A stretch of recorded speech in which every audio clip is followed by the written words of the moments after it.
Ce n'est pas par ta propre force que tu as arrêté l'addiction à laquelle que tu avais, comme la masturbation ou fille ou ni ton addiction à l'alcool. Alors j'ai écrit pour être sûr que je n'oublie aucun de ce que je voulais dire et ni ton attirance aussi pour la même sexualité, ni tous les actes immoraux. Mais c'est pas grâce. Ce n'est pas parce que tu as prié, jeûné, que tu as réussi. Ce n'est pas parce que tu disais nous renversons les forteresses, etc., que tu priais avec autorité, etc., qui fait que justement que tu as réussi. Tu peux justement avoir fait tout ça et tu vois que ça continue d'être là. À ton avis, pourquoi? Parce que la réelle chose qu'il faut que tu fasses, eh ben, c'est que c'est pas ça.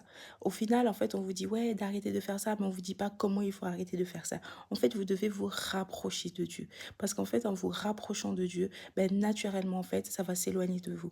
Et en fait, au quotidien, vous devez chercher la face de l'Éternel. Et donc, en fait, ceux qui ont pu éloigner justement ces mauvaises choses, c'est parce qu'ils ont cherché la face de l'Éternel. Et du coup, ils ont pu éloigner toutes les mauvaises choses naturellement, comme l'exemple avec le verre d'eau. En fait, si vous avez un verre d'eau avec du café dedans ou quelque chose de sale dedans et que vous le laissez sous le robinet, naturellement, ce qui est à l'intérieur du verre va sortir parce que l'eau coule en abondance dans le verre. Eh ben, c'est la même chose en fait. Si tu es en Dieu, c'est-à-dire que tu demeures en Dieu. Donc, dans Jean 15, verset 5, vous êtes comme les sarments avec le cep. Si vous demeurez en moi et que moi je demeure en vous, vous porterez beaucoup de fruits et vous ne pouvez rien sans moi. Donc, le Seigneur a dit, vous ne pouvez rien faire sans lui.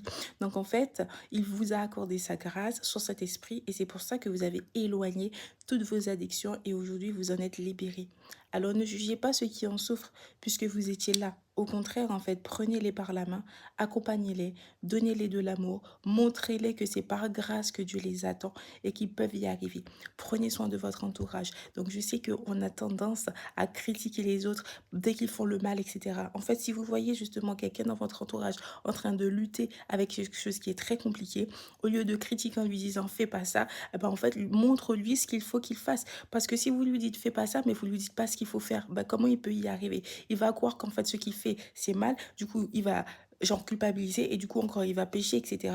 Alors qu'en fait, ce que vous devez lui montrer, c'est en fait se rapprocher de l'Éternel et naturellement, toutes ces choses vont s'éloigner de lui. Et en fait, au début, il faut savoir que vous allez continuer à lutter avec, etc. C'est tout à fait normal. Mais plus vous allez vous rapprocher de Dieu, plus en fait ces choses-là vont s'éloigner de vous. Donc en fait, il faut jamais arrêter de vous approcher de l'Éternel. Cherchez vraiment à être toujours comme un arbre planté près d'un courant d'eau. Ça veut dire que vous êtes dans l'abondance, comme le robinet qui coule dans le verre. Donc prenez soin de votre entourage, prenez soin de vous et je vous envoie plein d'amour, plein d'argent et prenez soin de vous comme à l'accoutumée et n'hésitez pas à vous abonner.